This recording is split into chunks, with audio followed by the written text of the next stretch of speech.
You keep turning it. You see one of the cultists gets back up and is facing away from Ron Scary, not seeming to realize that Ron Scary is there.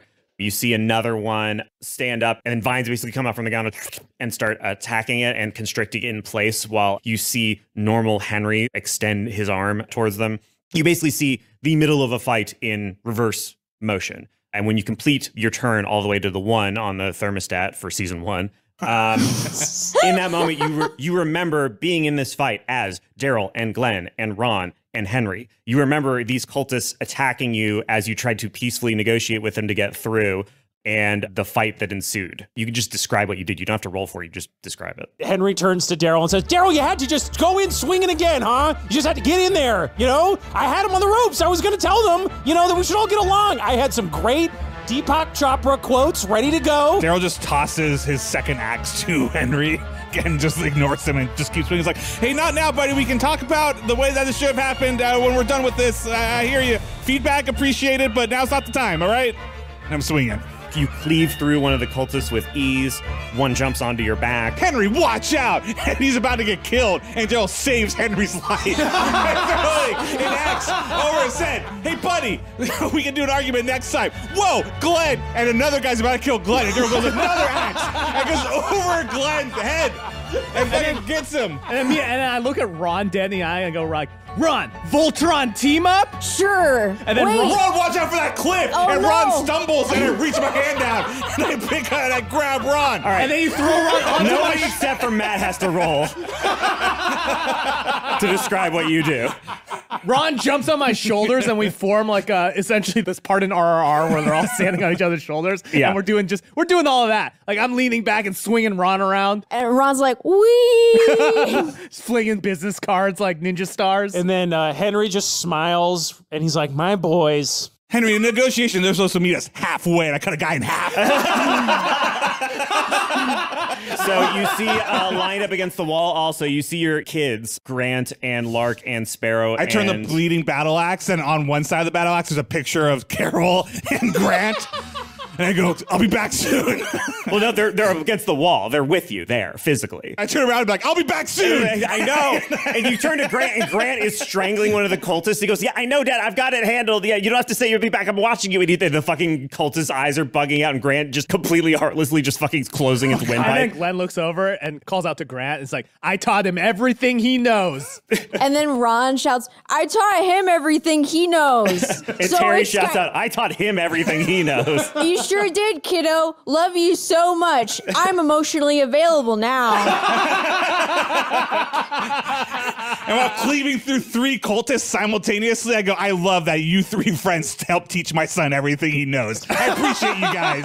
That's right. It takes a village. It takes a village, Daryl, to raise a family. Now let's get back to killing and this let's get village. back to killing this whole village together. This is literally my worst nightmare. That we would spend a half a second with these dads and be like, whoops, season 1 was way better. Oh, no. They've also turned into killers. You successfully kill I all thirst for blood. You successfully kill all the cultists. Your kid's a little bit older than when the Doodler was first revealed on Earth.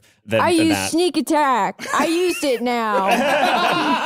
You got the extra damage die. You fucking slit a cultist's throat with ease. Did so much damage to him, it died. Terry's like, great job, Ron. Thanks, buddy. Love you so much. I'm emotionally available now. Yeah, you can stop saying that. You say it all the time. Well, it's kind of like his catchphrase, you know? It's a weird catchphrase. Hey, you don't get to pick your catchphrases. You really do. Glenn, that'd be a great catchphrase for you. It is my catchphrase, I'm actually. trying to work on one where I'm just like, nice. Glenn points to a shirt on his back, and it's a quote. It says, you don't get to pick your catchphrases, and underneath Glenn Close. Daryl goes, good parenting, Ron, and he tosses you a brew that is Ron and Daryl's brewery that they started together. And it's called the Sneak Attack IPA. I go, this one's for you. The sneaky Goliath or whatever. Goliath. 6 pounds of hops. I love the only beer you can chew. This is an IPA, an interesting person award. Idiots. Wait, what happens to Hermie? Anthony's playing with the Hermie figurine, and it's reminded me that Hermie's in this with us. You don't see Hermie. You see what looks to be a slightly non-Euclidean form that's wearing a fedora with pointy ears, and it's going, "Whoa, you guys got real violent real quick, didn't you? That's my boys. I love my boys. Say, how's my boyfriend doing? Have you called him recently, Glenn? My boyfriend, your brother?" And your phone rings, and you look at your phone, Glenn, and it says King of Hell, and it's got a picture of your brother, Jody. Sorry, guys, I gotta take this. Jody's Satan now. Jody runs hell. Wait, and he's dating? And he's dating Scam And Hermie's their offspring. Hermie's their son, yeah.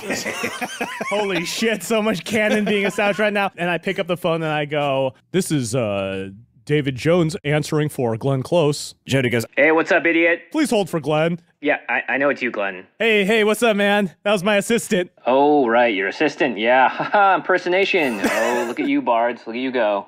Look, have you gotten to the center of the cult yet? Did you figure out what the doodler wants? More importantly, how can we kill it? Glenn's doing that thing in like a Zorro movie where it's like the person swinging a sword at him and he's like dodging each one. It's like, yeah, we're kind of in the busy fighting off some of the cultists right now. What? Oh, okay, fine. Well, look, just call me back when you're done killing those cultists, okay? You know what? Actually, I'll call you back, because if you do kill them, they're just going to pop up here anyway. All dead and shit. Oh, and do me a favor, tell Scam actually that I love him. You hear that, Scam? Hey, Glenn. Wait, is that Ron? Ask Jody if he still wants to go in on our business ACAB beer. All cops are beer. knowing Jimmy, Jody would probably be like, "I don't fully believe that all cops are bad. I'm a highway patrolman. It's somehow slightly different. Somehow, I guess." Okay, so yeah, you dispatch the cultists. I turn it back. Okay, so you immediately, your bodies morph again. Your dad gets bigger. You get bigger also because you're so tall. And immediately the corpses go back, and your memories are back to just being yours and not that of your grandparents. Our granddads were cool as fuck. Yeah, that was a lot of violence. I don't They did all know. this. Grant's like, yeah, they had a much clearer sort of goal. They And did. their archetypes were a lot more clearly defined. Yeah, they seem to like know themselves in a way that I never will. It felt like really one-dimensional, just kind of swinging things around and killing people. Yeah, Yeah, people seem to like that, though.